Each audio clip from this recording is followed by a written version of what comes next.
if you're doing your job properly, Yes. the contractor should be fearing you when you walk on site. Do you think a contractor would fear me? Not thankfully, you're not in in the That space. actual structural Yes. Yeah. space, but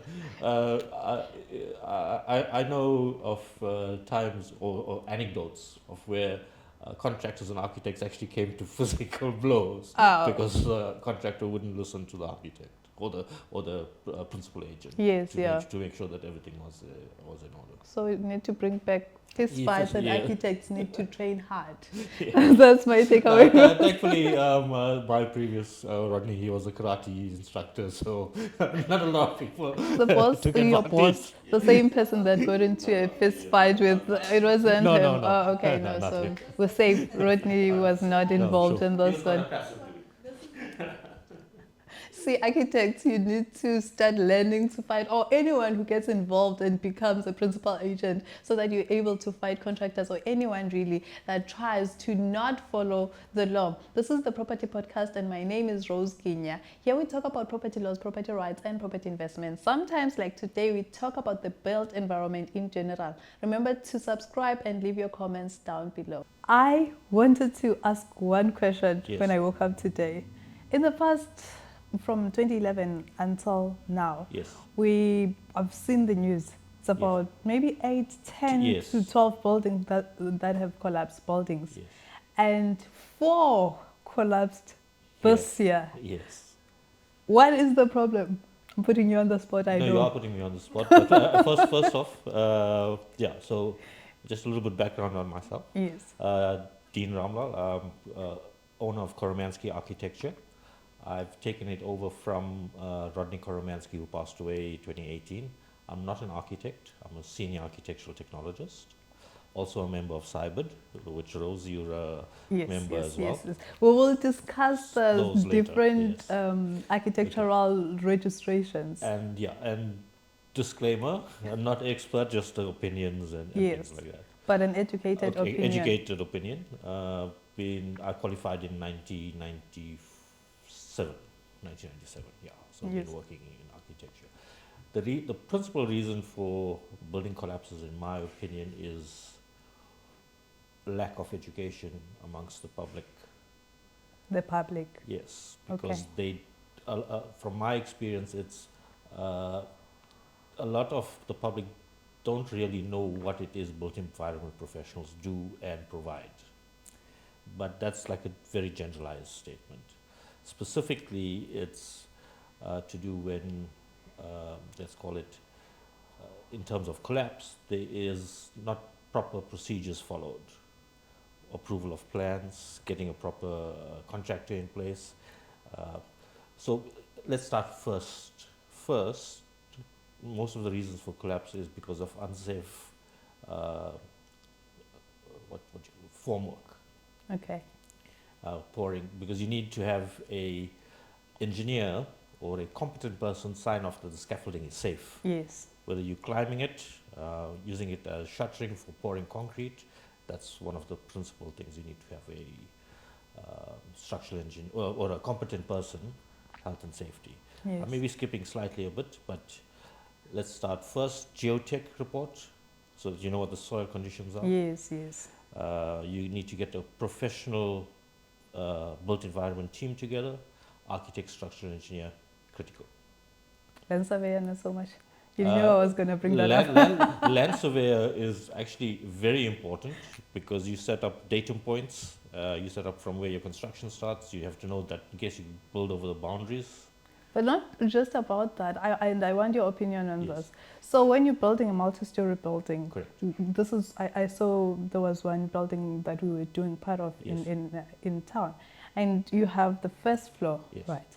When you go into the second floor, you're supposed to set out columns. Yes. And accurately. Yes. And setting out of those columns, that's a land surveyor accurately pointing out where the columns should be. How dangerous is it if a land surveyor doesn't accurately set out those columns? If the land surveyor has not set out those columns, how much danger does that pose for that building? It depends on how And I must be honest, I haven't come across contractors that use land surveys to set out the second level of columns. Okay. Usually they've got their starter bars coming through, so they know where the columns are. However, now that you've mentioned that, it makes so much sense Yeah. because I've come across a building where the columns were slightly offset. Yes. So obviously then there's no structural loading that's continuous. Yes. The structural loading gets put onto the slab rather than being transferred through the columns. Hmm. And in that case, then that column can punch through the slab, Yes. leading to lots of Yeah. issues. No, but that was just me finding a way to include land surveying. You can continue now. No, sure. So obviously geotech, and then your professional team. Because again, when I said earlier that lots of people don't understand what professional teams do is, we obviously have to make sure that we comply with national building regulations, safety distances, evacuation, and then when the structural engineer comes in, he has to make sure that the structure is 100%, that it doesn't collapse. Lots of times, professionals are employed only until getting plan approval, Yeah. and then there's no supervision afterwards. What does the law say? So, in terms of Etiquette, I can speak for Etiquette because I know their documents, their application forms. So, what Etiquette says is once the plans are approved, I can't remember the wording exactly, but it is you must inform your professional or employ the professional afterwards to make sure that construction goes ahead. But you have a choice. You have a choice as far, yes. Not a lot of people follow that. Yes. And to be honest, I must check to see whether it's statutory that you have to employ. But you get a lot of home builders, owner builders, Yes. that just want you to submit plans, get it approved, and then they take it from there. And okay. And No. that's where a lot of little complications come in, because firstly, once your plans are approved, it's important to to appoint a competent Yes, yes. contractor who has all the insurances in place, SASTRIA, all those contractors, liability, all of those type of good things. Then you've got to, even before you employ the contractor, the client has to have his health and safety consultant prepare a risk management or a risk assessment of what could possibly go wrong on the site.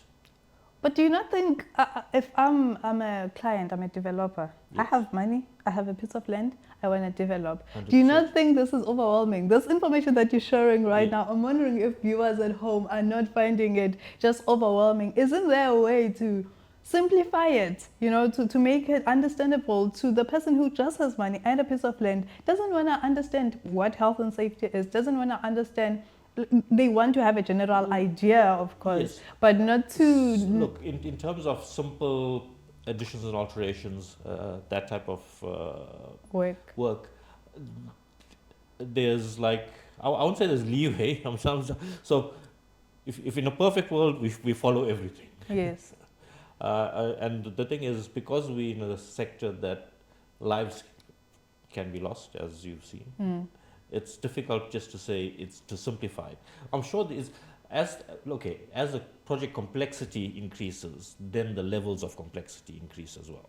So I'm not saying that we simplify the process itself. I'm saying we simplify the message we communicate, because in a lot of cases, we've seen that, this is my observation, when a building collapses, it's okay, let's go to EXA, EXA being the Engineering Council of South Africa. They deal with engineers. We go to SACEP, SACEP being the South African Council for Architectural Professionals. These people and the Council for the Built Environment, they will come, they will look at the building, what went wrong. These councils are meant to hold the built environment professionals accountable. Right. But according to what we're discussing now, it's possible that the built environment professionals don't have to be appointed. No. Don't always have to be there. It's possible because, yes, don't always, like what you were saying with Ethekwini municipality, that you have to have a professional up until a certain point. Well, we're not sure whether or not it is statutory to have them moving forward. Yes. But that, okay, maybe qualify that slightly. That mostly happens in very small types of construction, Okay. when somebody's doing a addition, alteration to a house Yes. or something like that. And if you put me on the spot, I will tell you, employers. You have to, because firstly, we, as a professional, we are mandated to, even if we're walking past a site that we're not involved in, Yeah. and we see something, we should be able to go up and tell that person, or the person in charge of the site, there's something wrong here. You need to go and check it out. I didn't know that. No, by law, that's what we have to do. Oh, do we do it? I don't know if people do that, Okay. enforce, but I know when I walk with my wife around, I say this, that. She must be tired of you. Very, she's very, oh, you should see me when we walk in shopping centers. I'm measuring.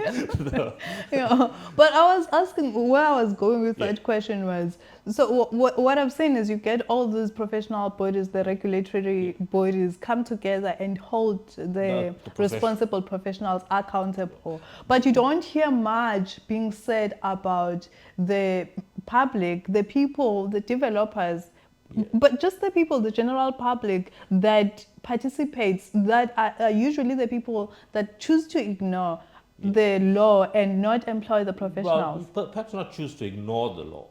They choose to be ignorant of the law. What's the difference?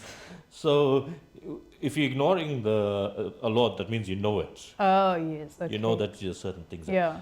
And sometimes it's easier to plead ignorance. Yes. But ignorance is not, in legal terms, ignorance is not a defense. Yes, yeah. But just coming back in terms of the actual processes or the regulations, obviously each step is in place to try and protect as best as we can. And SACAP, which is our council, the Architectural Council, their mandate is to protect the public Against you. against us. Not against itself. So the public can do whatever it wants against itself. No. So to protect the public, to make sure that if the public has got a professional employed, and then a professional doesn't advise them correctly. But I hear that, and I don't see a lot of cases where a professional who's employed would ignore the law or be ignorant of the law. That's fair enough. I'm saying, but there are cases where it depends on, and again, I'm generalizing. Yes. It depends on the fees that the person gets paid as well. Yeah. Because a lot of times when we present our fees, they ask, what are we paying you for? Yes, You yeah. just need a plan. Yeah. Not realizing all the construction regulations that have to go into place, all the safety regulations, all the fire regulations, all the ventilation, all the lighting, Yes. everything that we have to take. Yeah. Because let's say the building inspector goes out and finds that the windows are not the right size. Yes. And then they can lay a complaint against SACAP that the professional was not diligent in the way he did stuff. Okay, so there's two parts of the conversation. One is obviously the regulatory things, where you need to ensure your contractor you need to ensure that that the client has a health and safety plan in place. Yes. When there's a contractor employed, there's a whole lot of insurances, waiver of liens, payment guarantees, etc., that need to be in place. Once the contractor can only go onto site legally if the contractor has a health and safety plan that talks to the health and safety assessment done by the client, which is a health and safety file.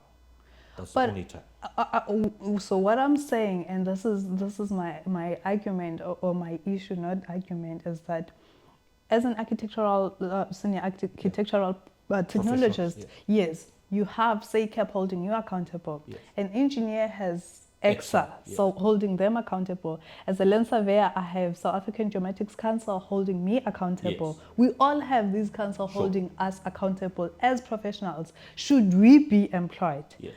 But I feel there's very little accountability or none towards the public that chooses to ignore Correct. employing the professionals. Yes, yeah. Okay, so there's a bit of I wouldn't say a grey area, but there's a bit of perhaps not leeway. Let me just say it. So what happens is public approach professionals Okay. professionals giving them price and they cut the prices. So that's one aspect. The other aspect is the professional provides all the information to the client, which they should do, Yes. telling them this. Mm.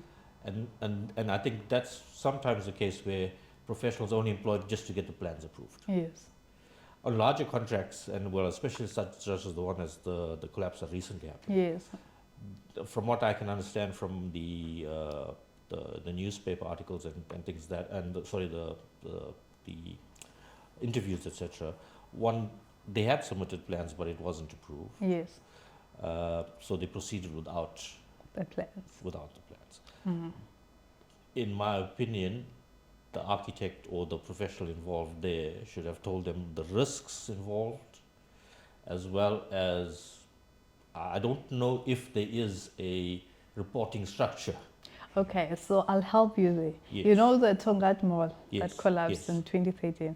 So what I read, and I'm not sure how accurate this is, but what I read is that they built, of course, without the plans were rejected, but they continued to build. Yes. The municipality sent about 10 Yes, I heard that as well. notices Yes. asking them to stop, and Yes. yet they continued. After that, the municipality went to court and got, I don't know, an interdict, Yes. to stop them from building. And they got the interdict, they served them, and they continued to build. The municipality went back to court to ask Yes. for, they were in contempt now of that interdict. So to again plead with the court, hey, arrest those people or whatever. Sure. And in that process of the municipality Yes. going back and forth, trying to stop these people from building, the structure collapses. And the structure collapses, people die. Yes. And I mean, from what I know, the developer died of natural causes in 2020. Eventually, yes. Eventually, he wasn't in jail. There's nothing that says he Yeah. was in jail. And then you said the developers or the public sometimes are ignorant of the law, but they don't ignore the law. But this particular developer, I'm not going to name, is someone who's been involved in other developments. It was someone that was actively involved Yes. in other developments. Yes. So this is not someone who's new in the development space. And we're not going to go into his Blame, other yes. dealings and, Yeah. and all of that. But here is a person that has done developments before that have been questionable even. Yes. And here's a person, he's been served with 10 notices by the municipality, but still ignores the Unfortunately, there are certain characters like that where, because of the money they possibly have, as well as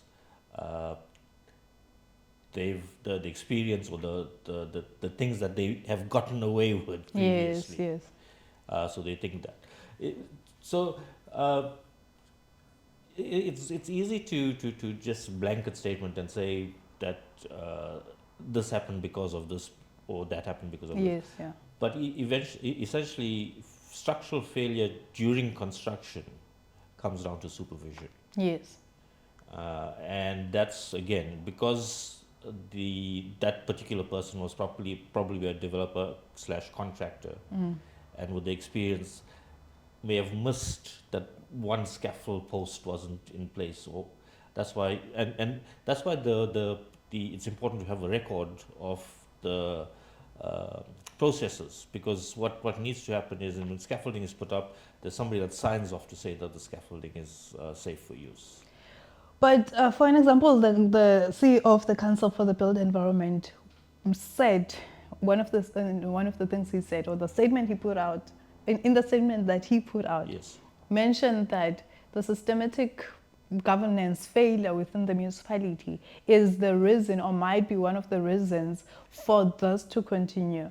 And I say to myself, if the municipality in this particular instance, the Tongaat, has served 10 notices, is there anything else the municipality could have done? In that particular instance, I personally can't see what else could have been done, except get law enforcement or to actually go and police the site and shut it down. But then that leads to my next question. Is our law enforcement, or is the law, does the law take these things seriously enough? Do you think, I in would, your opinion, I'm putting you on the yes, no, spot you are, again. In but your opinion, do you think we have strong enough laws that? I think we have short-term memory because it happens, and unfortunately, I think lots of it's coming to fore now because so many things have happened in such a short space of time. But normally, it should be, it's actually should be rare that such things occur, Yes. and we address it at the time, but we forget to take the lessons. And in terms of law enforcement, like specifically, I'm not sure in terms of the construction or the way to stop it once something has been declared by a municipality that it should be stopped.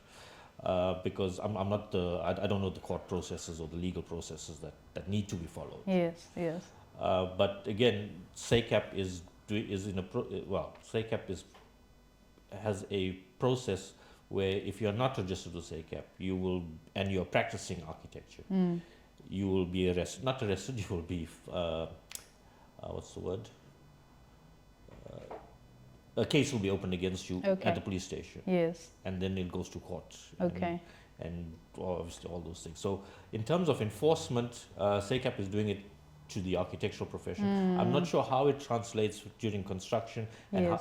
and the actual developer itself, because there again, we don't live in an ideal society, and We money don't, talks yeah. often, more often than not. Yeah, but it is concerning that, I mean, just in this year alone, we've had 4 Yes, buildings and that's collapse. And that I was gonna also ask: are we now producing less qualified professionals? Are no, we studying through again, ChatGPT such that? I don't think it's that. I think it's a sense of maybe not entitlement. It's a sense of and I don't think it could be laid like majority of responsibility with the professionals. It comes down to the developer or the contractor or the person or the client in themselves. Yes. Because as much as we advise and I'm pretty sure you've let your clients know Yes. exactly if you don't have these things in place, This but is you, gonna but you happen. find but Yeah. you find that they don't follow your advice to the not to the letter obviously, but Yes. they don't follow your advice.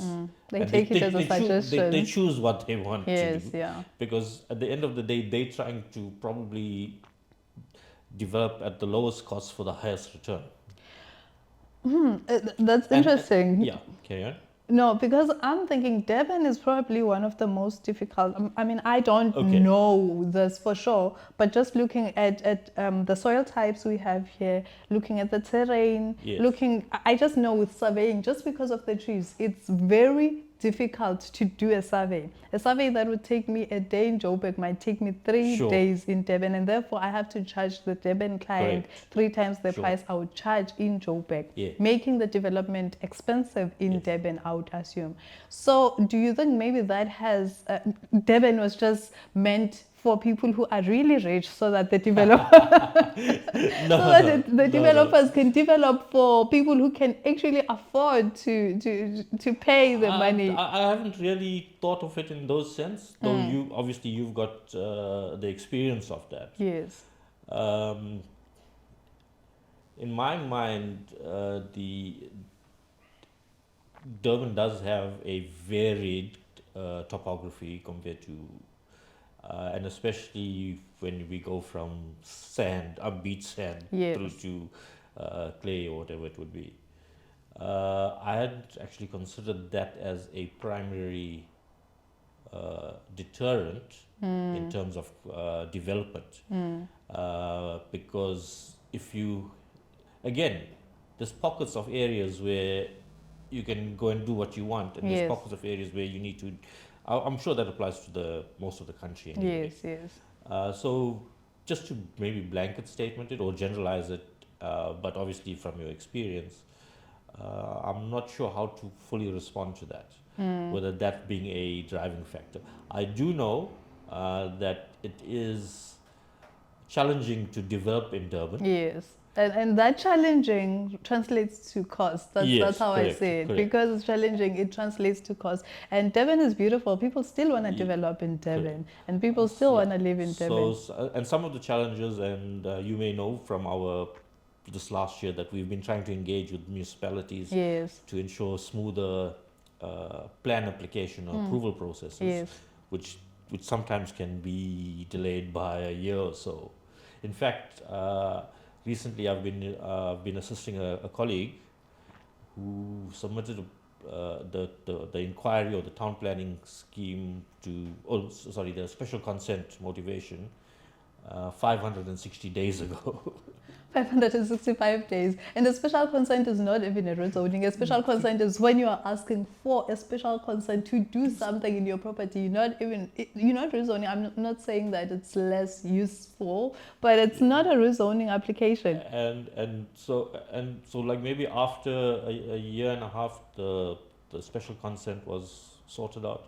But what was the consent for? What was the person asking to do? Basically, it was to put a entrance canopy over a driveway so that security can be not exposed to inclement weather. Sorry, I want to repeat that on the camera. What were they trying to do?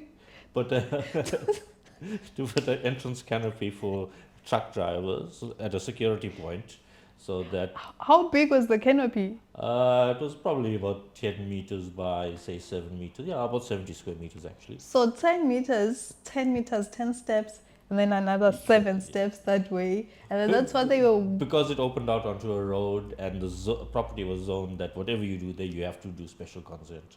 So, And it took 580? well, no, 65 days, whatever it was. But more than 500 days to get an approval for that. I hope someone from the municipality watches this video because they ought to be ashamed. No, I mean, I'd like to see the reasons behind that because. And then when we got the approval and we then had to submit it formally for town planning, and well, town planning would have been mostly sorted with special consent, but development applications, we submitted to development applications. We paid the application fee. When my colleague submitted the disbursement because he paid it, the client says, "No, we're not doing this. It took so long. We're changing the way we're doing it. And then we don't get paid." Because I was gonna ask, does the client not hate you by now, or your colleague? Do they not hate you? Because then it just makes the professional seem like they. Unfortunately, this is not the first time it's happened with this client and colleague. So they've like almost gotten used to it. Are they blaming the municipality or you as a professional?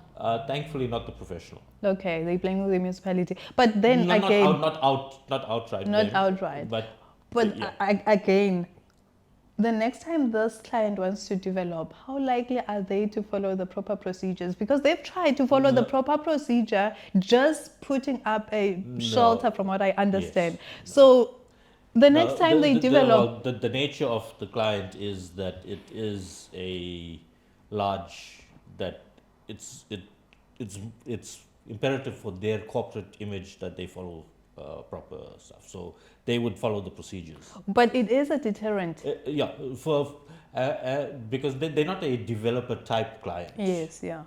For when it comes to developers and things like that, where it takes forever to get. And I've heard of investors rather going to other provinces because it takes too long to get develop here. Yeah. You see, that's job lost. Economic growth, stagnant. And that was one of the arguments we've had or one of the issues we've brought up through SACAP, because I'm not sure if you remember, maybe 6-7 months ago, all the VAs got together, had a large VAs are voluntary associations, which are just associations where professionals come together and they say, we're going to come together and solve issues that we have within the profession. And one of the issues that, and we had involved SACAP with that as well, one of the issues that was the long plan approval processes, and ways that both municipality and the professionals can work together to overcome the challenges being faced without pointing fingers at each other. Yes. Yeah. Also, that's why you haven't wanted to comment badly on the municipality. I'll freely do so. No, I'll freely No, just say. I mean, I mind- love eThekwini as a city, but the planning departments, oh my goodness. Okay, Outer West, I'll give them that. I don't know your experience, but Outer West, good. Love you guys. I love you personally. Inner West, also great. Central, oh my goodness. Whew. I don't. Okay, and to be fair, I'd mostly agree with your assessments. Okay. Most of the outer councils seem to be able to handle their processes quicker. But I must admit that in the last maybe 3 or 4 months, there hasn't been a improvement. And because and it's such a silly thing. This case that we are talking about, we took special concern so long. Yes. So we submitted the plan like on a Monday for applications for submission plans. And like 3 days later, we got a response. Oh, And wow. 3 days later, we got something else. After like waiting for 500 or something. Okay. And then the So client that's that. says no. Yeah, That still took we're too done long. now. Yeah. We don't want to do that anymore. Yeah. But yeah, that's interesting. I wonder, and you don't have to comment on this, but I wonder if the officials at the municipality, and not just the municipality, because I don't know if you've had to deal with this, the Department of Transport, for an example, the KZN Department of Transport. No, not Department You of haven't. Transport. For the viewers at home, so if you want to subdivide your piece of land, for an example, and that piece of land is close to a main road, the main road is under the Department of Transport, KZN Transport, you need the Department of Transport to allow you to do that subdivision. So you need them to comment, you need them to authorize you to do the subdivision. So now you first, before dealing with the municipality even, you send an application to the Department of Transport for them to say, okay, you can subdivide this piece of land, or if you're going to subdivide, put your driveway here. And what I found is they are also not responding in time. And Okay. if the piece of land is an agricultural piece of land, or it's just referred to as a farm, even if it's Yes. not an agricultural area, even if there's no agricultural activity happening, It's just called because farmland, it's called yeah. a farm, Yeah. you also need to apply to the Department of Agriculture. They also take their sweet Sure. time.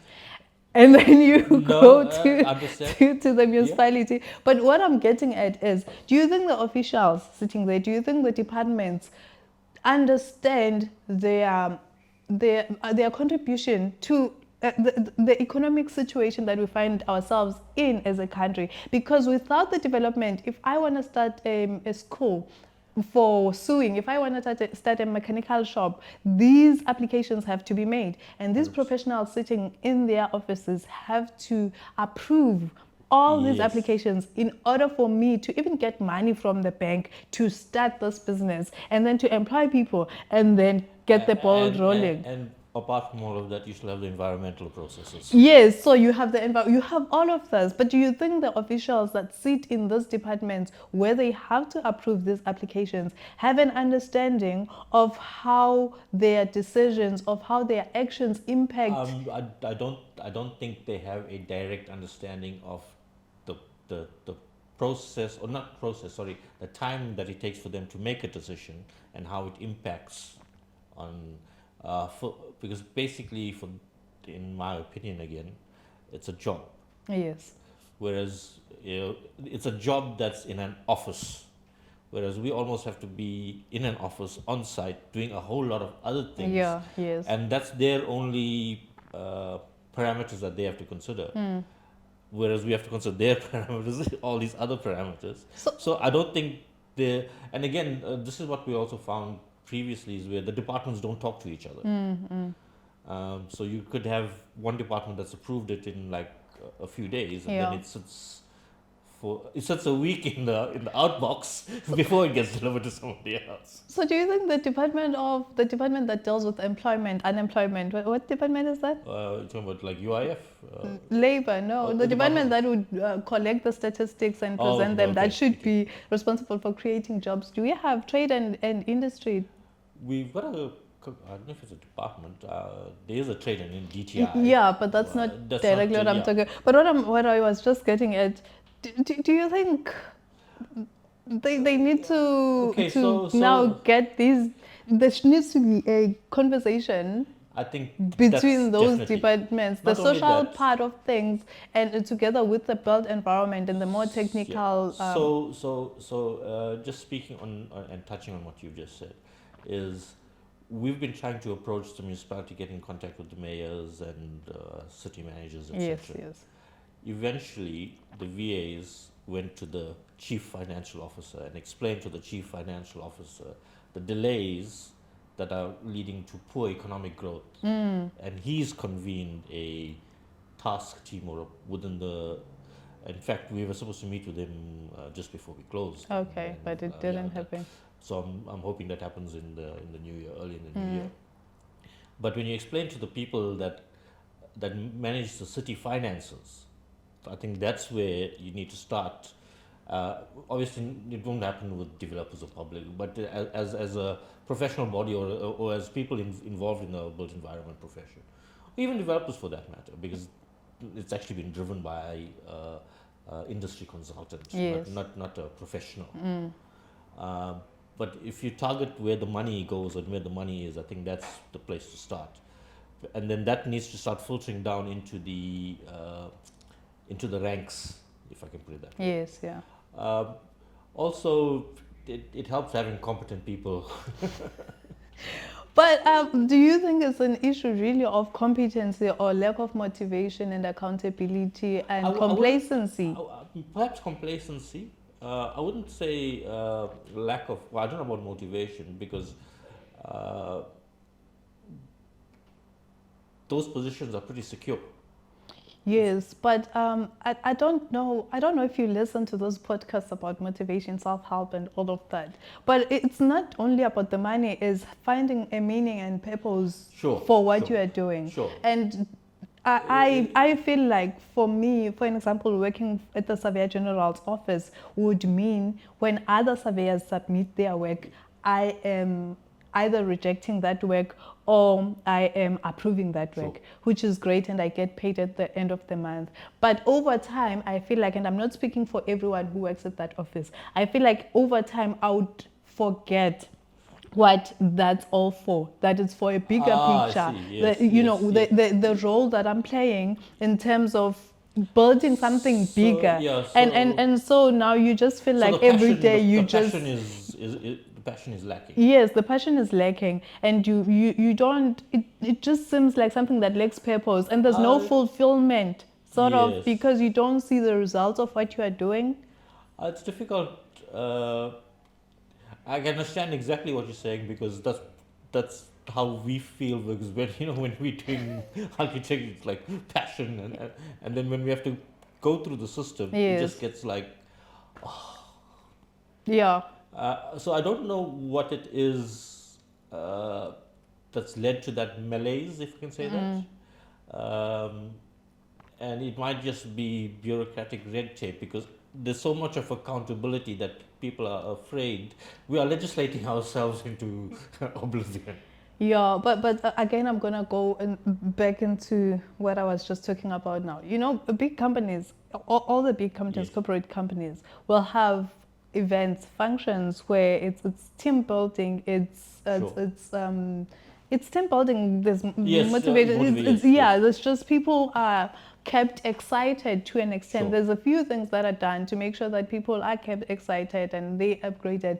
And I heard, I hope I'm correct in this, that, well, maybe let me not say exactly who, Yeah. but some of the departments, there isn't a year end, for an example. Something as simple as the year end. There isn't Sure. a year end, or people have to pay to contribute to attend that year end function. When I worked for rural development, I remember we had, I don't know if we paid for this, but there was things where we could come together and Yeah. play together and just have fun. Either it's Heritage Day or whatever, but the department was paying for it. Sure. But it seems like now, I don't know if the country is too broke. It seems like even those things are taken away. There isn't much of those things anymore. So there's Again, just, yeah, I wouldn't be able to speak directly to that. Yeah. Because I do know. Okay, I wouldn't say I do know. There was once a function that was being trying to put together by one of the architectural professionals that work in the city, Yes. where we would come and give them a talk on this project that we had done, but hardly anybody turned up. That professional had to pay out of her own pocket to Yes. to do the thing. But it'd probably be better if you spoke to our other colleague who's more directly involved in these matters. Yeah. Yes. Yeah. But I hear what you're saying, and perhaps I'm from a bit of a older school than you are, Rose. Yes. Yes. So those type of team and motivational building things shouldn't be a primary driving factor in terms. Those are nice things to be able to socialize, Yes, but shouldn't be a yes. driving factor or a thing to make sure that the person is doing what they. Yeah, but I'm not even saying that the socializing part so much, but I was just trying to relate how ignoring the social aspect of what we do Sure. ends up with a collapsed building. It's not a direct correlation, Yes, no. but if you have people sitting at the municipality, at the department, who are not motivated, who do not understand or see the bigger picture of what they are doing, who can't see how not approving a building plan is denying other people of jobs. If you can't take the social aspect of it and relate it to our technical aspect, Sure. I feel like for some people it can just end up boring. It's not fulfilling. You're not adding to anything bigger. Yeah, You know, I'm not sure if that could be like a straight line. Yes. It's not, I don't think it's a straight line Yeah. that you can say. Where, because in terms of let's say the collapse, people proceeded without any Okay, yes. proper. But building control officers, are they not supposed to see a building happening and report that? And with this in particular, was it reported? I mean, the one that recently collapsed in Verulam. That I'm not 100% sure of. But because usually I do know, in fact it happened on my road, someone was doing some construction and there was a building control Did officer you- came by and he... Did you report them? Ah, I'm joking. That wasn't Dean. It wasn't him. They just saw it. no, but but at least, and I found this mostly is in fact, building control officers do drive around and they Okay. do, because I've been involved in a project actually where the house has been unoccupied for a number of years now, and it looks as if it's in poor condition, but it's just bad construction. Okay. Well, not bad construction. It's not falling down construction. Let's put it that way. It's just not It's just aesthetically it's just not aesthetically pleasing. Yeah. And the municipality is written to the client or the owner and says, if you don't attend to this, we're going to come and demolish the building. Nice. Yeah. Well, I don't know. No. But in that case, I would tend to agree. Yeah. Because it brings down the value of the property Yes. in the area. But again, you saying it brings down the value of the property. Now you're looking at the owner that hasn't thought about that, because I think we are in this space. We think a certain way, and we seem to think things are general. This is general knowledge. And so we don't communicate these things with the public, that you not doing this results Sure, in correct, this. correct, So correct. people don't understand Yeah. why they need to. And you're telling And- this person, we're going to demolish your house. So that, And then obviously, I think a lot of us think very individualistically. yes. And also it also depends on the person's circumstances as well. And Yes, because, yeah. Things for you, something that so for me, let's say something that I see, for another person it's fine. It's like they've become used to it. Yes, And yeah. it's no longer. It's like when you write an essay and you try and proofread it yourself. It's a Yeah, waste you of won't time. find any issues with it. If yes. I give it to you to read, And you'll then find. I'll find yeah. the issues, yeah. No, thank you so much, Dean, for joining No, us sure. today. We meant to talk about collapsing Buildings buildings, and but we've this side. spoken about the municipality, we've spoken about... But if I can just maybe conclude on the on the collapsed buildings is again, employ proper professionals, employ a proper contractor, do the statutory requirements as best as you can. You don't have there's, as I said, complexities. The most is listen to your professional. In terms of the construction, Yes. I again, putting you on the spot, Yes, you sure. can answer or Sure. not. How do I know that this is the right construction? Because you can find someone who's developed over the years, and on Okay. your particular project, they choose to purchase material that is, not of grade, or I don't know. So again, that's where the professional team comes into play. So Okay. you've got your quantity surveyor, Yes. because if, let's say, the material on site doesn't match what's specified, the Yes. quantity surveyor says, I'm not paying you for that. Okay. The architect will say, that's not what I'm specified, take it back. I've had my previous boss, Rodney, he'd go on site and he'd be kicking walls to see if they fall. We need Rodney back. Please bring back Rodney. No, I'm serious, and so that's why it's important. And then the structural engineer obviously Yes. understands structural loading and capacities, Yes, yes. and that is able then to say we need more reinforcing, or we need more support in this area, because we're going to be pouring a live load, or Yes. pouring something live. Yeah. On there. So again, it comes down to listening. I would say to the professionals, like, maybe just walk out of the site, and I'm sure that's what they do most of the time. Whenever a construction company or the contractor starts doing shady things, you're just like, okay, this is it, we got. No. They don't? No. Again, that's why if